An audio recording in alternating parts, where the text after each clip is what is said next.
প্রতিদিন রাতের ডিনারে একঘেয়েমি রুটি পরোটা খেতে ভালো না লাগলে আপনারা কিন্তু চটপট করে তৈরি করে ফেলতে পারবেন এই রেসিপিটি। মাত্র কয়েকটা উপকরণ দিয়ে কিন্তু আপনারা এই রেসিপিটি বানিয়ে ফেলতে পারবেন। তাছাড়া হাতে সময় কম থাকলে আপনারা দুপুরের লাঞ্চেও এই রেসিপিটি তৈরি করে ফেলতে পারবেন। তো চলুন দেখে নেওয়া যাক আজকে আমার এই রেসিপিটি।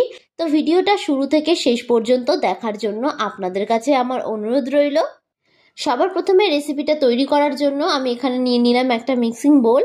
এবার আমি এর মধ্যে দিয়ে দেব মেজারিং কাপের 1 কাপ পরিমাণে বাসমতি চাল। পরিমাণ অনুযায়ী কিন্তু আমি এখানে 150 গ্রাম চাল নিয়েছি। আমি এখানে পরিমাণটা কম করে করছি, তবে আপনারা কিন্তু চাইলে পরিমাণটা বেশি করেও করতে পারেন। আমি কিন্তু এখানে বাসমতি চাল নিয়েছি, আপনারা কিন্তু চাইলে ঘরে থাকা চাল দিয়েও রেসিপিটা তৈরি করে ফেলতে পারবেন। এবার এর মধ্যে বেশ খানিকটা জল দিয়ে আমি চালটাকে খুব ভালোভাবে একটু ধুয়ে নেব। এরকমভাবে দুবার জল পাল্টে আমি ধুয়ে নেব। যে কোনো গন্ধযুক্ত চালই কিন্তু বেশি ধোয়ার প্রয়োজন হয় না। তো দেখুন এইরকমভাবে আমি চালটাকে ধুয়ে এটাকে 30 মিনিটের জন্য আমি ভিজিয়ে রাখবো। আপনাদের হাতে যদি সময় কম থাকে সেক্ষেত্রে কিন্তু আপনারা 15 মিনিটও রাখতে পারেন। তো 30 মিনিট পর আমি ফিরে আসলাম। তো দেখুন চালটা কিন্তু সম্পূর্ণ ভিজে গেছে। এবার চালটা থেকে আমি জলটাকে ছেঁকে নেব। একটা ছাঁকনির সাহায্যে এইভাবে চালটা থেকে কিন্তু আমি জলটাকে খুব ভালোভাবে ঝরিয়ে নেব। এবার সবার প্রথমে এখানে একটা আমি কড়াই বসিয়ে দিয়েছি। কড়াইটা খুব ভালোভাবে একটু গরম হয়ে গেলে আমি এর মধ্যে দিয়ে দেব 4 টেবিল স্পুন অনুযায়ী সাদা তেল। আমি এখানে রান্নাটা সাদা তেল দিয়ে করেছি, তবে আপনারা কিন্তু চাইলে রান্নাটা সর্ষের তেল দিয়েও করতে পারেন। তেলটা খুব ভালোভাবে গরম হয়ে গেছে। এবার আমি এর মধ্যে সামান্য পরিমাণে একটু হলুদ গুঁড়ো দিয়ে দেব। এবার আমি এর মধ্যে দিয়ে দিচ্ছি 2টো ডিম। আমি ডিম দুটোকে আগে থেকে খুব ভালোভাবে সেদ্ধ করে নিয়েছিলাম। এবার ডিম দুটোকে উল্টে পাল্টে আমি ঠিক এইরকমভাবে হালকা লাল করে ভেজে নেব। খুব বেশি লাল করে কিন্তু ডিমগুলো ভাজার প্রয়োজন নেই। বেশি ভাজা হয়ে গেলে কিন্তু ডিমটা খেতে একদমই ভালো লাগবে না। তো দেখুন ডিমটাকে ঠিক এইরকমভাবে আমি ভেজে নিয়েছি। এবার ডিমগুলোকে অন্য একটি পাত্রে আমি তুলে নেব। এবার ওই তেলেই আমি দিয়ে দেব আলু। আমি আলুগুলোকে এরকম ছোট করে টুকরো করে কেটে নিয়েছি। এবার গ্যাসের ফ্লেমটাকে হাই টু মিডিয়ামে রেখে আলুগুলোকে আমি হালকা লাল করে ভেজে নেব। তার আগে আমার ভিডিওটা যদি আপনাদের কাছে ভালো লেগে থাকে তাহলে অবশ্যই একটা লাইক করবেন। আর যারা যারা আমার চ্যানেলের নতুন বন্ধু তারা অবশ্যই আমার চ্যানেলটি সাবস্ক্রাইব করে দেবেন। আমার ভিডিওর আপডেট সবার আগে পেতে পাশে থাকা বেল আইকনটা ক্লিক করতে ভুলবেন না। আর যারা যারা ফেসবুক থেকে দেখছেন তারা রনিতাস ফুড প্লেস পেজটিকে ফলো করে দেবেন। তো দেখুন আলুগুলোকে ঠিক এরকম হালকা লাল করে আমি ভেজে নিয়েছি। মিডিয়াম ফ্লেমে আলুগুলো ভাজবেন, তাহলে কিন্তু আলুগুলো খুব সুন্দর ভাজা হবে। এবার আলুগুলোকে তেল ছেঁকে অন্য একটি পাত্রে আমি তুলে নেব। এবার ওই তেলেই আমি ফোড়নের জন্য দিয়ে দেব গোটা গরম মশলা। আমি এর মধ্যে দিয়েছি এলাচ, লবঙ্গ আর দারচিনি। ফোড়নটাকে হালকা করে আমি একটু ভেজে নেব। ফোড়নটা থেকে যখন সুন্দর গন্ধ বেরোতে শুরু করবে আমি এর মধ্যে দিয়ে দেব একটা মিডিয়াম সাইজের কুচিয়ে রাখা পেঁয়াজ। আমি পেঁয়াজটাকে এরকম লম্বা করে কুচিয়ে নিয়েছি। এবার পেঁয়াজটাকে আমি খুব ভালোভাবে একটু ভেজে নিচ্ছি। গ্যাসের ফ্লেমটাকে হাই টু মিডিয়ামে রেখেই কিন্তু আমি পেঁয়াজটাকে একটু ভেজে নেব। তো দেখুন পেঁয়াজটা আমার ভাজা ভাজা হয়ে এসেছে। খুব বেশি লাল করে কিন্তু পেঁয়াজটা ভাজার প্রয়োজন নেই।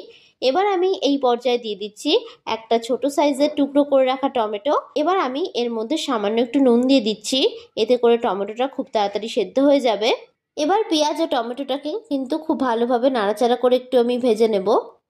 রাতের ডিনার হোক বা দুপুরের লাঞ্চে এক পাকে কিছু রেসিপি বানাতে মন চাইলে এই রেসিপিটি অবশ্যই একবার বানিয়ে দেখতে পারেন। এবার আমি এর মধ্যে দিয়ে দিচ্ছি ঝালের জন্য কাঁচা লঙ্কা। আমি এখানে 3টে কাঁচা লঙ্কা মাঝখান থেকে একটু চিড়ে দিয়েছি। আপনারা কিন্তু চাইলে কাঁচা লঙ্কাটা বেটেও দিতে পারেন। ঝালটা অবশ্যই আপনারা এখানে যে যতটা খেতে পছন্দ করবেন সেই অনুযায়ী কিন্তু দেবেন। এবার এটাকে কিন্তু আমি আবারও খুব ভালোভাবে নাড়াচাড়া করে একটু ভেজে নিচ্ছি। গ্যাসের ফ্লেমটাকে কিন্তু এই অবস্থায় মিডিয়ামে রাখবেন। দেখুন পেঁয়াজ ও টমেটোটা কিন্তু প্রায় ভাজা ভাজা হয়ে এসেছে। টমেটোটা কিন্তু প্রায় সেদ্ধ হয়ে গেছে। এবার আমি এর মধ্যে দিয়ে দেব 1 টেবিল স্পুন আদা রসুন বাটা। আদা রসুন দিয়ে আমি কিন্তু আবারও খুব ভালোভাবে একটু কষিয়ে নিচ্ছি। আদা রসুন থেকে কাঁচা গন্ধ বেরোনো পর্যন্ত কিন্তু মশলাটাকে আমি খুব ভালোভাবে একটু কষিয়ে নেব। মশলা যতই ভালো কষানো যাবে রান্নার স্বাদ কিন্তু ঠিক ততটাই ভালো হবে। আদা রসুনটা একটু কষে আসলে এবার আমি এর মধ্যে কিছু গুঁড়ো মশলা অ্যাড করে দেব। আমি এর মধ্যে অ্যাড করে দিচ্ছি 1 টিস্পুন জিরের গুঁড়ো, ও দিয়ে দিলাম 1 টিস্পুন ধনের গুঁড়ো, ও দিয়ে দিচ্ছি 1 টিস্পুন লঙ্কার গুঁড়ো, ও দিয়ে দিলাম 1 টিস্পুন কাশ্মীরি লাল লঙ্কার গুঁড়ো, ও দিয়ে দিচ্ছি সামান্য একটু হলুদ। এবার সামান্য একটু জল দিয়ে দিলাম যাতে মশলাটা পুড়ে না যায়। এবার খুব ভালোভাবে আমি একটু কষিয়ে নিচ্ছি। গ্যাসের ফ্লেমটাই কিন্তু অবশ্যই মিডিয়ামে রাখবেন, নাহলে কিন্তু মশলাগুলো নিচ থেকে লেগে যাবে। মশলা থেকে যতক্ষণ না তেল বেরোবে ততক্ষণ পর্যন্ত কিন্তু মশলাটাকে খুব ভালোভাবে একটু কষিয়ে নিতে হবে। আপনারা কিন্তু অবশ্যই রেসিপিটি বাড়িতে একবার হলেও ট্রাই করবেন, দেখবেন বাড়ির সকলের খুব পছন্দ হবে, আর একবার খেলে কিন্তু বারবার খেতে মন চাইবে। তো দেখুন মশলাটা কিন্তু প্রায় কষানো হয়ে গেছে, মশলা থেকে তেল ছাড়তে শুরু করে দিয়েছে। এবার আমি এই পর্যায়ে অ্যাড করে দেব আগে থেকে ভেজে রাখা আলু। এবার আমি এর মধ্যে স্বাদ অনুযায়ী নুন দিয়ে দিলাম। এবার এটাকে আমি মশলার সঙ্গে আবার একটু কষিয়ে নিচ্ছি। নুন দেওয়াতে কিন্তু আলুটা তাড়াতাড়ি সেদ্ধ হয়ে যাবে, তো রান্নাটাও কিন্তু খুব তাড়াতাড়ি হয়ে যাবে। মশলার সঙ্গে আমি আলু দিয়ে খুব ভালোভাবে একটু কষিয়ে নিচ্ছি। মিনিট 2 ধরে কিন্তু মশলার সঙ্গে আলু দিয়ে আমি খুব ভালো করে একটু কষিয়ে নেব। তো দেখুন খুব ভালোভাবে কিন্তু কষানো হয়ে গেছে। এবার আমি এই পর্যায়ে অ্যাড করে দেব আগে থেকে জল ঝরিয়ে রাখা চাল। এবার চাল দিয়ে আমি নাড়াচাড়া করে আবারও খুব ভালোভাবে একটু ভেজে নেব। আমি আবারও বলছি, আমি এখানে বাসমতি রাইস দিয়ে রেসিপিটা তৈরি করেছি। আপনারা কিন্তু চাইলে ঘরে থাকা চাল দিয়েও রেসিপিটা তৈরি করতে পারেন। গ্যাসের ফ্লেমটাকে মিডিয়ামে রেখে আমি 1 মিনিট ধরে খুব ভালোভাবে চালটাকে একটু ভেজে নেব। তবে খেয়াল রাখবেন চালটা কিন্তু খুব বেশি ভাজা যাবে না, তাহলে কিন্তু চালটা সেদ্ধ হতে অনেক বেশি দেরি লাগবে। তো দেখুন এইভাবে কিন্তু আমি চালটাকে ভেজে নিয়েছি। এবার আমি এর মধ্যে অ্যাড করে দেব জল। এখানে আমি যেহেতু 1 কাপ চাল নিয়েছিলাম, সেহেতু কিন্তু আমি এখানে 1.25 কাপ মতন জল দিয়ে দিলাম। আপনারা যেই কাপ বা বাটি মেপে চালটা নেবেন সেই কাপ বা বাটি মেপে কিন্তু জলটা দেওয়ার চেষ্টা করবেন। এবার গ্যাসের ফ্লেমটাকে মিডিয়াম টু হাই রেখে আমি ঢাকনা চাপা দিয়ে দেব 5 মিনিটের জন্য।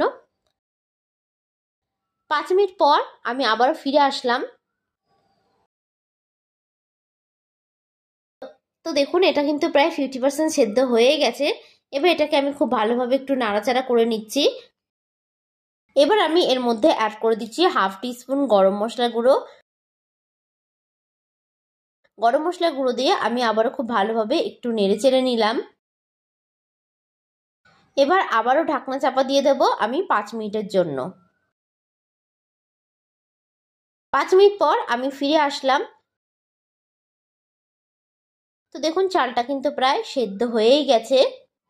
এইভাবে ঢাকনা চাপা দিয়ে 10 মিনিট রান্না করলে কিন্তু রান্নাটা খুব তাড়াতাড়ি হয়ে যাবে। অবশ্যই গ্যাসের ফ্লেমটাকে মিডিয়ামে রেখে রান্নাটা করবেন, হাই রেখে রান্না করবেন না, তাহলে কিন্তু জলটা টেনে আসবে আর চালটা সেদ্ধ হবে না। তো ভিডিওটা কেমন লাগলো অবশ্যই কিন্তু আমাকে কমেন্ট বক্সে জানাতে ভুলবেন না। এবার আমি এর মধ্যে অ্যাড করে দিচ্ছি স্বাদ অনুযায়ী চিনি। এটা কিন্তু পুরোপুরি অপশনাল, আপনারা কিন্তু চাইলে নাও দিতে পারেন, তবে চিনি দিলে কিন্তু টেস্টটা খুব ভালো ব্যালেন্স হবে। এবার এটাকে আমি খুব ভালোভাবে একটু মিশিয়ে নিচ্ছি। এবার আমি এর মধ্যে দিয়ে দেব 2 টেবিল স্পুন অনুযায়ী ঘি। ঘি দিয়ে আমি আবারও খুব ভালোভাবে নাড়াচাড়া করে মিশিয়ে নিচ্ছি। আপনারা কিন্তু বাড়িতে এই রেসিপিটি একবার হলেও ট্রাই করে দেখতে পারেন। এই রেসিপিটি বানানো যেমন সহজ, খেতে কিন্তু ঠিক তেমনই সুস্বাদু হয়। আর আপনারা কিন্তু দেখেই নিলেন, হাতের সামনে থাকা মাত্র কয়েকটা উপকরণ দিয়ে কিন্তু আপনারা এই রেসিপিটা চটজলদি বাড়িতে বানিয়ে ফেলতে পারবেন। এবার আমি এর মধ্যে দিয়ে দেব আগে থেকে ভেজে রাখা ডিম। আমি ডিমটাকে এইরকমভাবে ছুরির সাহায্যে 4 টুকরো করে দিয়ে দিচ্ছি। ভিডিওটা ভালো লাগলে অবশ্যই একটা লাইক করে দেবেন। আর যারা যারা আমার চ্যানেলে নতুন বন্ধু তারা অবশ্যই কিন্তু আমার চ্যানেলটি সাবস্ক্রাইব করে দেবেন। আমার ভিডিওর আপডেট সবার আগে পেতে পাশে থাকা বেল আইকনটা ক্লিক করতে ভুলবেন না। আর যারা যারা ফেসবুক থেকে দেখছেন তারা রনিতাস ফুড প্লেস পেজটিকে ফলো করে দেবেন। তো ভিডিওটা শেষ পর্যন্ত দেখার জন্য আপনাদেরকে আমি অসংখ্য ধন্যবাদ জানাই। এবার গ্যাসের ফ্লেমটাকে আমি অফ করে দিয়ে ঢাকনা চাপা দিয়ে 5 মিনিটের জন্য স্ট্যান্ডিং টাইমে রেখে দেব। তো দেখুন খুব সহজে কিন্তু তৈরি হয়ে গেছে আমাদের 1 প্যাকেট ডিনারের এই রেসিপিটি। এটি বানানো কতটা সহজ সেটা কিন্তু আপনারা দেখেই নিলেন। তো আপনাদের কাছে আমার রিকোয়েস্ট থাকলো এই রেসিপিটি একবার হলেও তৈরি করার জন্য। তো আজকের মতন আমি বিদায় জানালাম। আবারও হাজির হব আপনাদের সামনে নতুন একটি রেসিপির ভিডিও নিয়ে। তো আশা করি আপনারা সকলে ভালো থাকবেন, সুস্থ থাকবেন। ধন্যবাদ।